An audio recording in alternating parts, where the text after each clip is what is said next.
All right, welcome back, everyone. As I mentioned, we're going to have our next speaker now, which is Mariquita Solis. Okay, I hope I said that name correctly. Mariquita is going to speak about the myth of the half system and why numbing emotion makes men weak.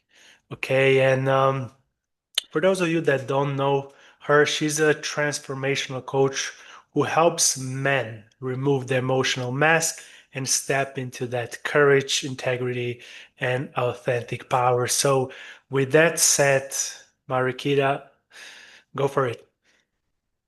Thank you so much, AK. I'm excited to be here and I'm very touched emotionally. So I'll just want to say I'm going to really be an example of emotional regulation here with big emotions and big feelings. So y'all, first of all, thank you for everything you're doing. For everyone here, I really appreciate you all, your love and wisdom. So if we could just take a minute to have a little grounding exercise, I would really, I think for myself and for everyone here, if that would be all right. And I just invite you to close your eyes and just take some deep breaths, breathing down into your hips, down into your legs, and down into the soles of your feet, connecting with the wisdom of Mother Earth, all of the intelligence of life, and that wise space inside of you that is full of energy and full of potential. The one that doesn't need to know the answers, but is standing strong with courage and resilience. We're just calling on that energy in this space today, knowing that it's always there. It never leaves us.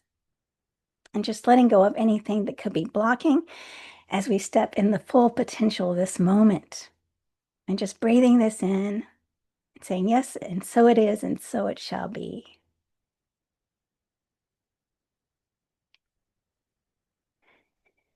Ah, well, thank you all. All right. Well, today I wanted to talk to you a little bit first about me, and this is my story and it's probably your story as well.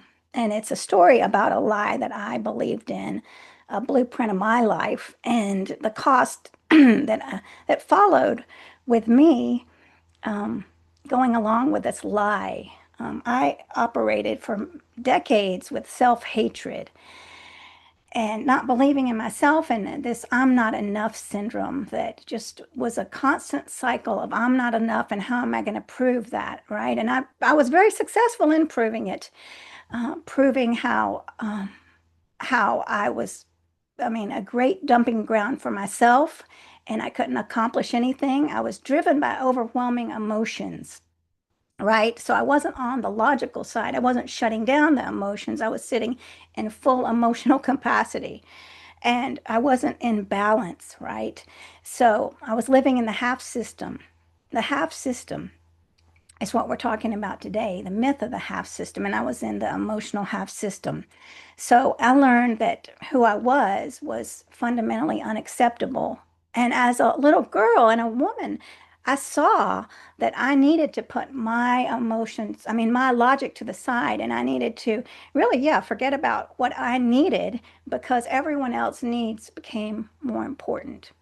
So who cares if it was logical that I was last in my own life? That didn't matter. And so I didn't think about that. I was just taught that I need to suppress this, my needs. So I shut down the logical side of myself and I failed immensely living in this half system. So I learned that I had to integrate logic and feeling. In fact, I have a Mr. Spock sitting right next to me, a sign, a poster that says logic. So I'm not going to forget. Do not operate solely on this feeling and emotion and don't abandon your logic. So I learned the balance, right? So for many men, it's the opposite. They're shutting down the feelings and the emotions. So and we most of us have operated from the same core wound that we have to shut down certain emotions to succeed, which means you're cutting parts of yourself off. You're cutting yourself in half like I did.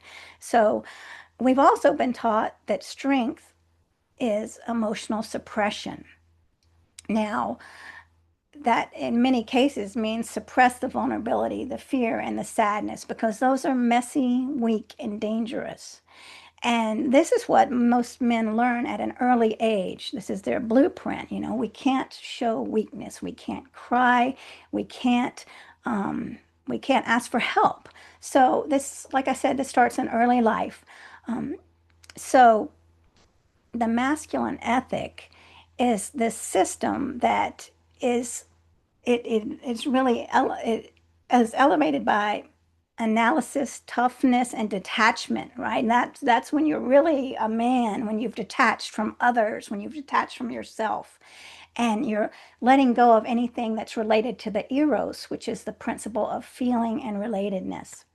Now, this kind of ethos creates that cultural environment, which we call the man box. Um, I meant to hit my timer, but I just did. So, um, so the man box teaches us that message that you're not good enough as you are, right? You need to contain your feelings and you need to get rid of all that messy feeling bit of it, that somatic self. And that somatic self is the part of you that lives in your body through feelings, sensations, and instincts. And many men have been taught to push that away. And so this is the part of your being that operates outside of that conscious logical awareness. So this somatic self communicates through a felt self. And in order to be accepted into the man group, boys are taught at a young age that you must shed that somatic self. Now, Judy Z. Chu's book and research affirms this, that their feelings are naturally strong, but they learn very quickly in kindergarten at that age of 4 and 5 that they need to, even starting at 3, they need to shut down those feelings, right? Your feelings are too big to be held. So you better learn to contain them because society is not going to allow that. You're going to be judged, right? And so as a little boy, internalizing this message, you had to cope. And you coped in an ingenious method. You created that false self, a false center, right? This false center, and I'm referring to this in my studies with Claire Zammit, she talks about the false power center, and as in contrast to your power center, right? This false center is fueled by superficial means, cars, houses, and then I mean this outside of self, right?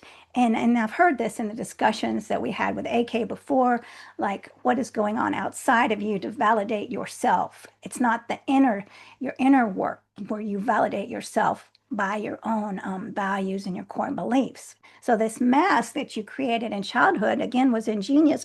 It protected you and you adapted that way. You were a powerful adapter and you successfully survived your childhood, which demanded this. But if you're still running on that half system, it is not serving you now because that system is suppressing your emotions and leaving you less capable of joy and genuine connection and relatedness with others. So as men, we must evolve from that half system to a full system, which is a path rooted in relatedness. Now that's coming together.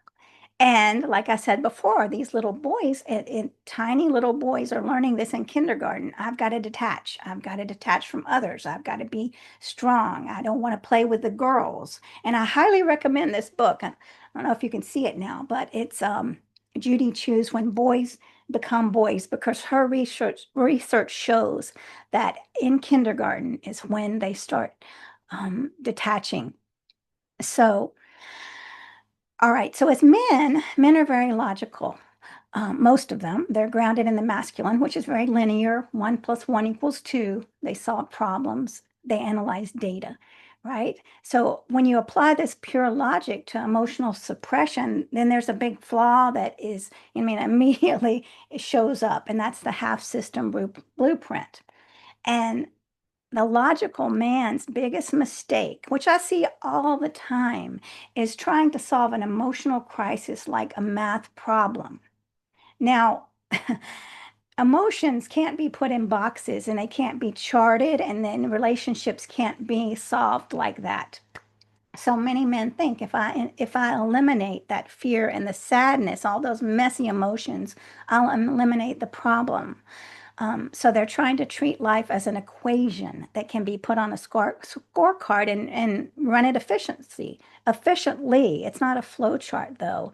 Life is life is rich. We are humans full of emotions. We are feeling beings. We can't be put on a, a flow chart or any kind of checklist, right? So when you're running your life, it can't run efficiently when you ignore that data that's coming from your heart and your body, your intuition and your feeling and your senses. So we also have another big problem here. Men shutting down emotions and believing that they can selectively numb certain emotions. We can't just numb a part of the emotional spectrum. So if you're numbing feelings like shame, fear, and vulnerability, these messy, possibly uncomfortable emotions, your brain doesn't understand that just to shut those down, only those, it's going to shut down that other end of the spectrum, which is joy, enthusiasm, and gratitude, right? So, I mean, this is debilitating. Um, and when you're shutting down that somatic self inside of you, it's causing a toxic anxiety because I mean, who can live in that state? It's not sustainable when you're shutting down part of yourself. And that's just continual suffering, a loop of suffering, and you're abandoning yourself. You're not being an advocate for yourself and your feelings and your emotions. You're a tyrant to yourself. And that's the way I was. I was a tyrant, continually attacking myself. So, how can you relate to other people in work or in friendships or in romantic relationships if you haven't been able to feel your own emotions and regulate them and acknowledge them, allow them, and even just to hold them in your hand? Like, I see this pain, right? I recognize it, I acknowledge it. But instead, I'm pushing it down. So, how is that going to work for you in your career? How are you going to inspire your team if your passion is flat? So, if you are not allowing these emotions in their capacity, you're not developing empathy. And so, how are you going to have that empathetic competence with clients that that you need to develop because of your own emotional channel being jammed? So, and also again, in romantic relationships where your partner is wanting depth, but you can't give it. It's a flat relationship. It's not authentic, right? So, and that's it. I see that all the time in relationships, these superficial relationships that don't have depth because the walls are up. We can't get involved in that messy emotions of life, but that's what life is. Life is emotional. So emotional flatness is what is lingering here, and then that creates a persistent sense of an inner void and that crushing loss of passion, right? That is what is being caused here when you're limiting yourself. So you traded that pain, that potential pain, and what you've got in exchange is guaranteed numbness, right? Is that logical? I would say not. I would say you're missing out on the joys of life. You're denying the world the beautiful expressiveness of who you are when you do this. You're denying the world of that, and you're denying yourself of that, right? Um, so the half system is just going against all of nature. Now, you don't see the trees denying themselves. You don't see animals denying themselves. I look at my dog Louie and I say, "Thank you for being a full animal, right? With all sorts of emotions. Sometimes you nip me, but that's okay because you're telling me something, right?" So it's all good. So these childhood suppressed emotions don't disappear. They're just under pressure. And like plastic bottles that are under the asphalt, they start to build up that pressure, and that pressure is going to erupt. Those bottles are coming up out of that asphalt, and it comes up in destructive ways, and they're not predictable ways. That pressure is the shame, right? That's bottled up. The shame that something is wrong with you. You're not enough. I'm not enough. And I'm ashamed of that. And I need to hide, right? So when shame is repressed, you feel trapped. You feel powerless and isolated. You don't want to come out. And how is that serving your life? Logically, right? So you have it can be expressed in two different ways, right? You have a choice. And we heard this from our other wonderful speakers.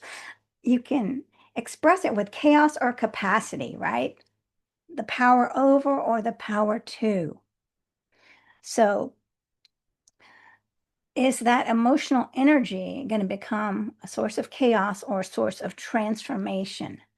And this is when self-awareness comes into play. So, power over, that can be expressed when this internal energy that's being pushed down, it's going to surface as being a dominator, right? And this develops. If you read the book that I was recommending, When Boys Become Boys, you'll see it in the mean team. There's a little group of boys, they're called the mean team. And Mike, the leader, uses that power over the boys to control his team. Now, you can see that he really loves the team, but he doesn't want that to come out too much. And also, what you learn is that Mike is using this power over so he is accepted. That's a false sense of security, right? Because that's the one way that he's accepted if he's the leader. So because he feels like they're not going to turn on him. It's okay for him to be nice to the little girls, but the other mean team boys better not be because playing with girls is not acceptable. So power over is about dominance, control, and coercion. You can use it to make others or yourself do what you want them to do, regardless of their will. So when you lack that internal control over your feelings that have been repressed, you become obsessed with that external control, right? And so it will come out, possibly in rage, blaming others, trying to attempt to manipulate a partner or a colleague to maintain order because you don't have the internal order inside of yourself. And this pushes people away and it's destructive in relationships. Now, it also shows up as the internal power over. And this is that constant internal attack of I'm not enough. And it's shame judging you. You're judging your flaws. Your mind is using your powerful mind, that wonderful logical mind as a man is using the toxic energy of shame to beat down that somatic self. And shame is a total system failure. It manifests as a toxic energy drain, and you're constantly in this just state of paralysis of not, against fighting against your authentic self.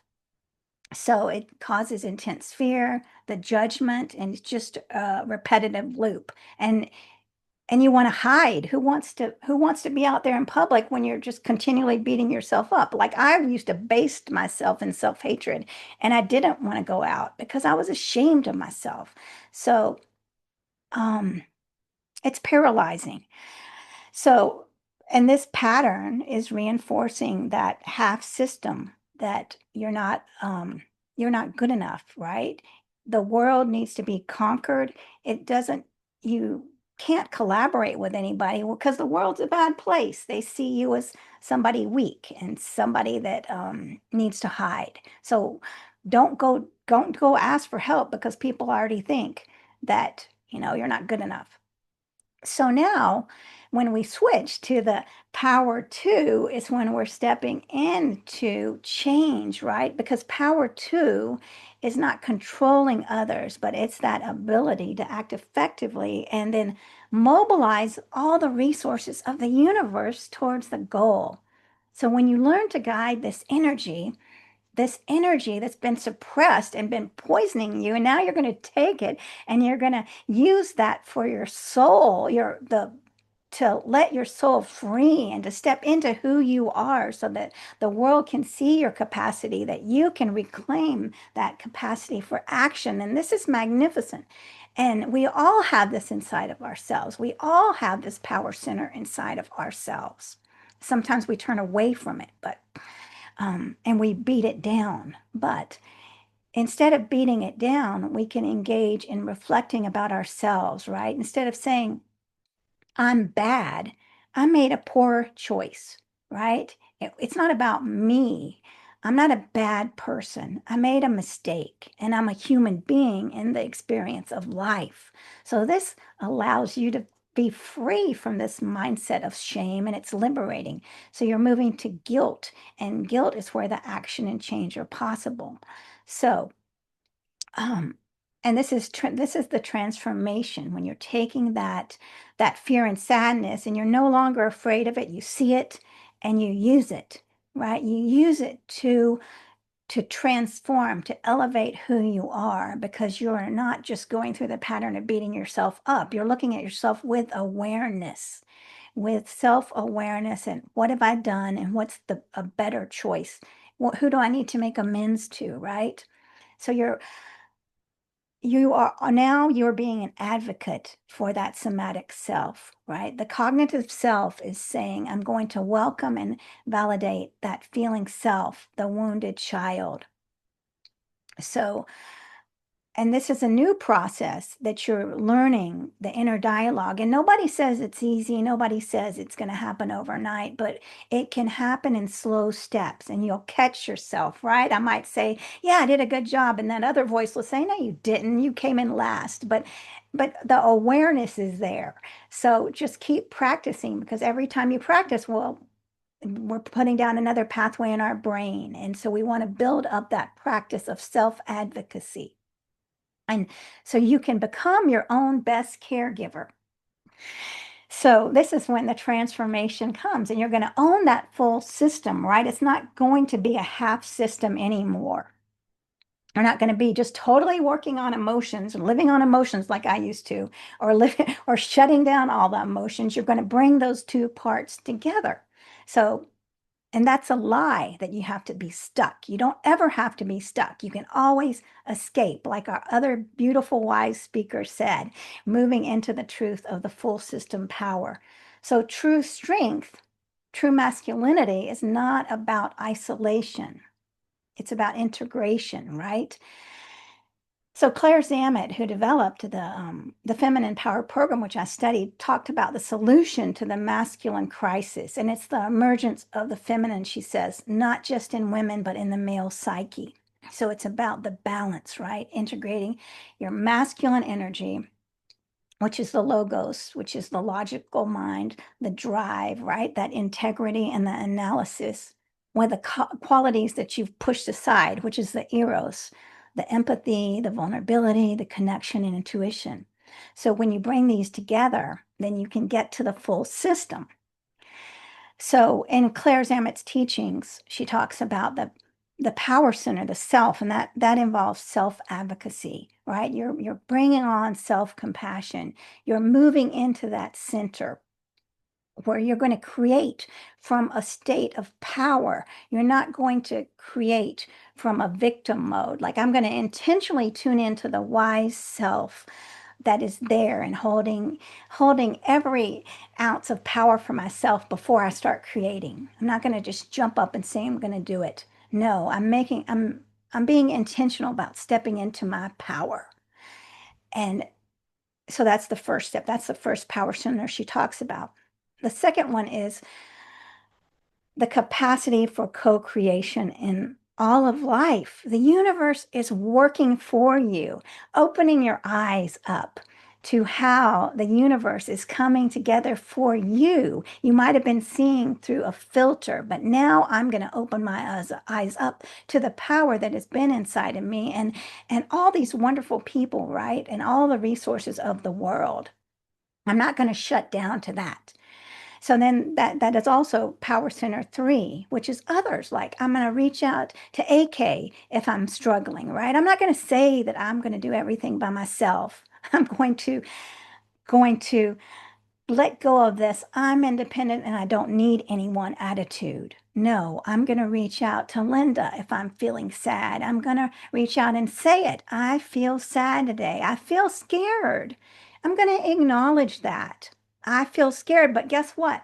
I'm also courageous, and I'm courageous enough to pick up that phone and make that call to Max, make that call to whoever I need to, right? Because that's where true courage stands, is feeling and acknowledge and reaching out, because the universe has unlimited resources for our potential, right? So we want to change the the I mean, this wisdom that we use as being an adapters, we adapted to the message, shut down your feelings as little boys. And that adapter was a genius because that little boy knew that he had to put a mask on. That little boy knew in order to survive, he couldn't be crying in front of his dad, right? Because the dad would condemn him. So he did what he had to do. And that was amazing. That was a powerful survival skill, right? So that little boy prioritized control. So what we want to do now as men is to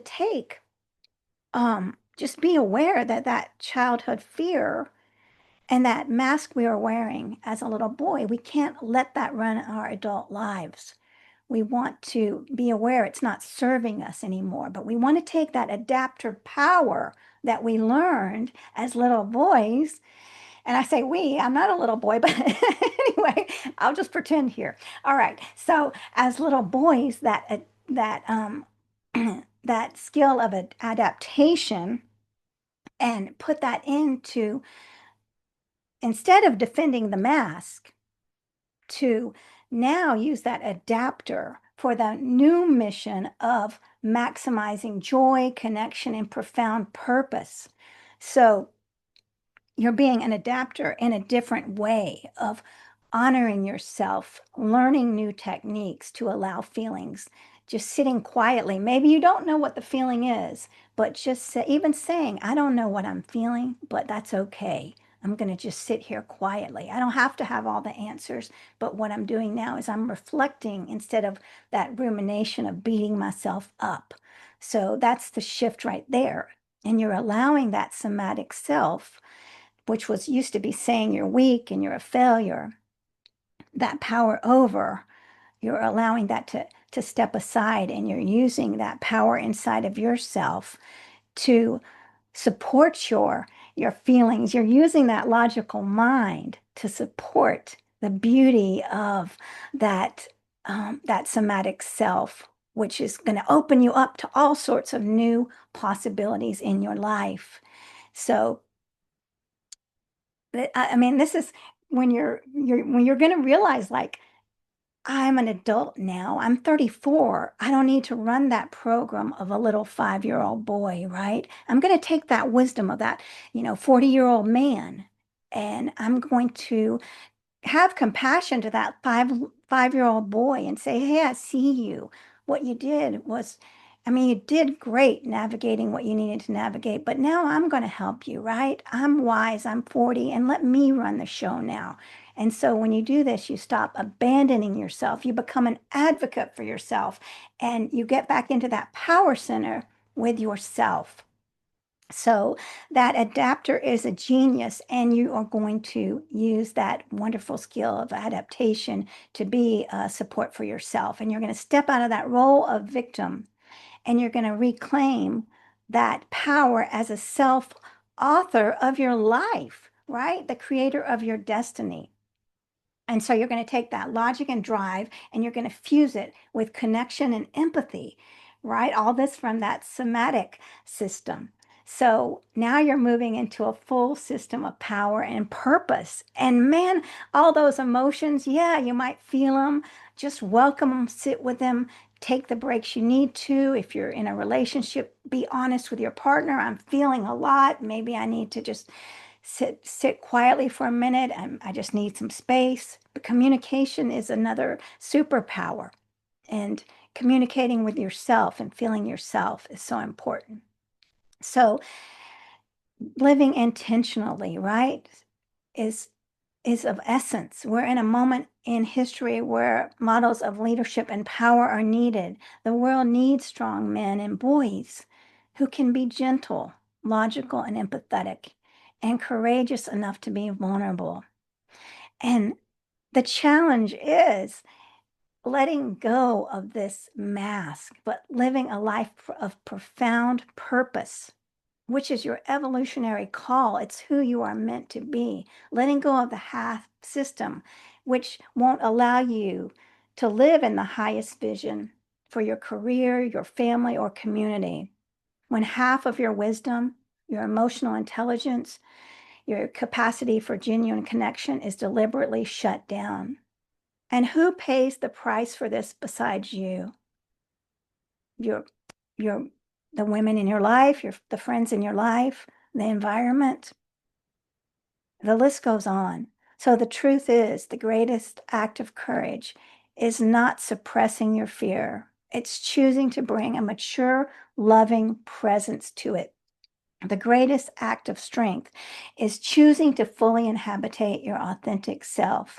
And this is the path to the full system. This is the pathway to true power and unlimited potential. So I'm so grateful for all of you today listening to me with your open hearts and all of your wisdom. I feel inspired by your courage and all the men and boys out there that are struggling today, but yet struggling with bravery, that they keep moving forward. And I just want to honor all of you all and all the beautiful women that are standing with all of humans in this human, in our human experience. So thank you.